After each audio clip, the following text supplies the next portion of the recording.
Today we have James, and not the Ow My Leg James. This is a Forgotten James from Season 2. So, starting stats here, we got James Jones, age 37, at 728 pounds. Overachiever? It's time to take a look at our house. Looks like our house here was built in the 60s or 70s to me. I might be wrong on that. Looks like we got a refrigerator outside, some junk, a barrel, a wheelbarrow, some nice plants, and is that a lamp outside? That's a new one. We open up with James' mom trying to wake him up for the morning. I honestly can't find all 700 pounds of him. Now seriously, how do you lose a 700-pound man in that? Peekaboo, there he is, that little sneaker. So most of us remember Jean from, I believe it was season 7 or maybe 8, I can't remember which. And she was a major hoarder, but look at James here, runner up. Story time. At one point, James had slipped and got stuck between the door frame and the wall. Firefighters had to come and get him and everything. It was a really embarrassing time for him in his life. Does anybody remember pre-600-pound life where they would actually cut the people out of their houses? I miss those specials. And cue that sad piano music because it's sad backstory time. James' mom explains that he went from skinny to husky overnight. Kind of reminds me of Bobby Hill when he had to get the husky clothes. He actually looks like Bobby. Go Longhorns! After college, James became an accountant. That's when the pounds really started adding up. See what I did there? Good thing he's good with numbers. James tells us that he goes to a drive-thru 5 to 6 times a week. Time to play against the drive-thru. It's an easy one. It's Sonic. Look at him make out with that hot dog. Making out with that hot dog was just foreplay for Mama's food. We hop back from the porn, and we find out that James' dad had died from being overweight. And there's a bonus death. 6 months later, and his sister also died. For some reason, they keep the bed that everyone keeps dying on. I'd get rid of that thing. Bad voodoo. Sob story out of the way, and it's time to see the now. Step on up and guess your weight on the painfully dramatic scale. 728. You win a panda bear. We're going to have to take it back just a little bit. Look at this legend wearing that shirt into Dr. Now's office. That's something I would do. My favorite Persian potato walks in, and that shirt didn't even faze him. James gets grilled on his eating habit, and Mama says a P word. Potatoes! She also says sweets, but mostly potatoes. And that's a forbidden word. Maybe that shirt did shake Dr. Now because James was sentenced to 50 pounds before surgery. We officially start month 1 and James is tired of eating eggs. James has started his second business, baling hay for people. I'm kind of impressed that he can get on a tractor. Let's give a shout out to Don here. He's like that neighbor that everyone in West Virginia has that's an alcoholic that keeps raccoons that he shares his beer with. So they talk about a tractor that James bought that he cannot drive yet because he's too big. I like how they keep it in a cage like it's a lonely farm animal. James delivers hay to his friend Larissa. It's obvious he has a little crush on her, but he's definitely in the friend zone. Month 2 is here and the painfully dramatic scale says he lost 53 pounds. He did it. I told you he was an overachiever. James is approved for the great stomach harvesting. And look at Mom, she dressed like a grape this time. 1 week later, and James is on the slab. It's time to get another trophy stomach for Dr. Now. I have always wondered how much iodine it takes to scrub these people up. If I had another $200 to waste, I would ask Dr. Now on Cameo that question. I find surgery to be the most interesting part, not just because Dr. Hottie's there, but James is extra gross for some reason to me. I think it's all the fat. Dr. Now be disappointing me. He's not comparing that new stomach to anything. Just 2 to 4 ounces again. Come on, throw out a fruit. With his stomach down the trophy room, James is out and he is doped up. The following day, and James is up and walking because he's got somebody new on his mind. I got a new way to walk. Walk. I don't know why I thought of that. And here's his new gal, Summer. She had gastric bypass too, and they met on the internet. Nothing could go wrong with that. Because I snark, and that's what I do. Summer Bee reminded me of Mickey Dolenz in drag.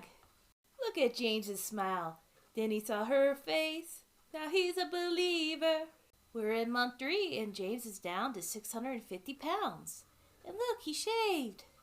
And Mama will be digging in that freezer because James is off the liquid diet. Looks like Mom is all up to enabling again. That man sure does love a good wiener. And look at the blinds behind him. They really need to get some new blinds. As James drives to Larissa's, he explains that he overdid it on the good food, and now he's back on the plain old bariatric diet. James is going to confront Larissa about not showing up at the hospital when he had his surgery. Larissa just says, some people work. Damn!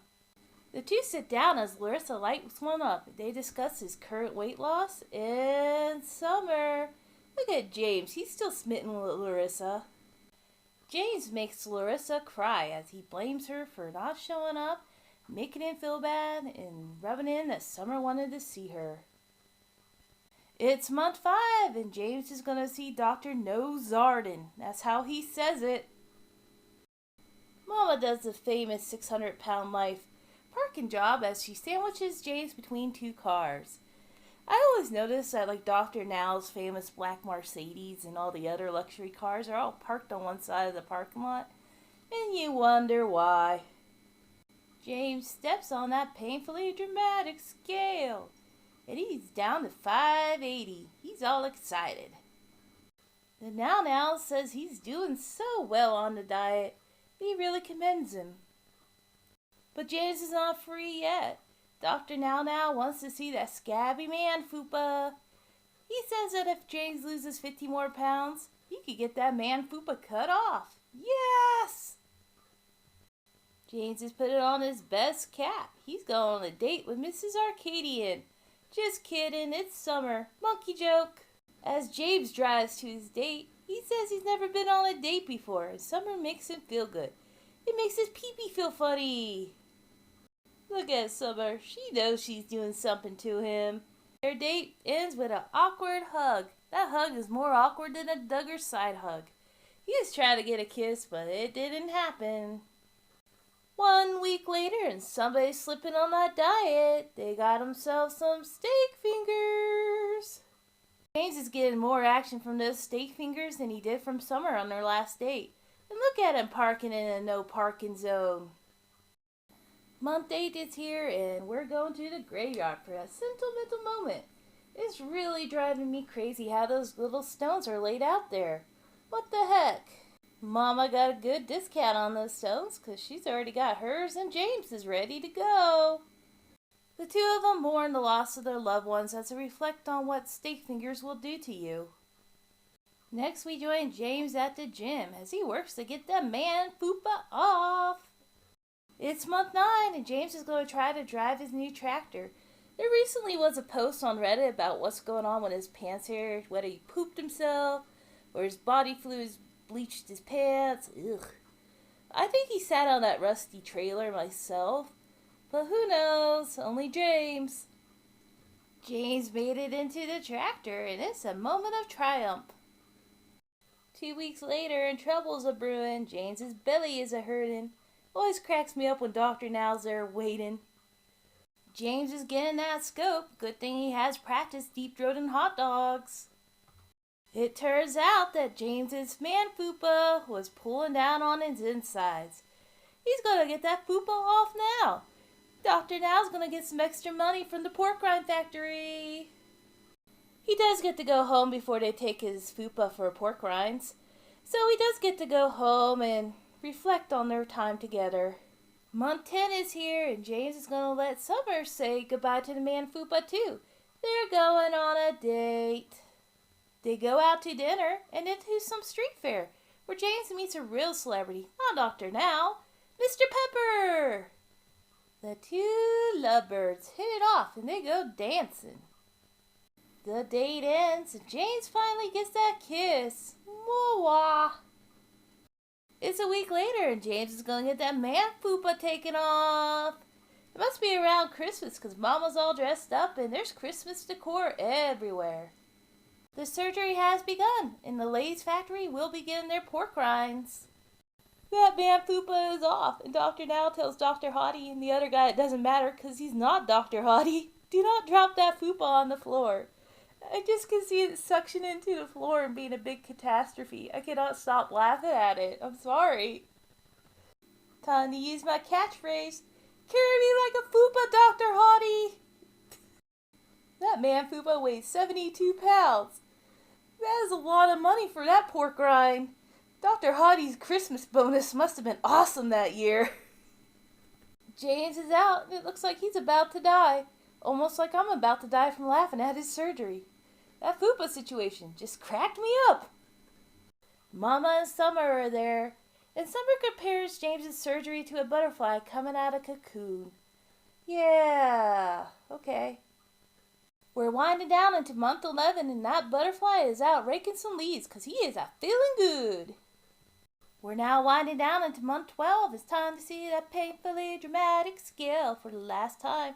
376. That's actually pretty amazing. James gets "I'm proud of you" from Dr. Now, and that is like getting a gold medal. Look at that side by side. James actually lost to Dr. Now's. And I say that because Dr. Now actually said it. We begin wrapping up things with James house hunting. He wants to start a family and get out of that hoarding house. James actually opens an oven and says a woman would love it. Run, Summer, run! The episode ends with James trying to put Summer's cooking skills to the test as they cook a meal for the family. I guess it's time to move on and then wrap up our own episode. Alrighty, let's name our villain for this episode. If we ask James who the villain is, he would say Larissa. Just look at her smoking that cigarette, all friend zoning him and shit. And how dare she not show up to his surgery having the balls to work? My God, Larissa. And for a rating for this episode, I'm just going to give this episode whatever you think the Oscar Mayer Wienermobile is. Because James loved those wieners. In the end, I did like this episode. There was a lot to snark on. And ending it with a 70-pound fupa was a highlight. Next time we get Tara, and she's a drama queen. See you on the snark side.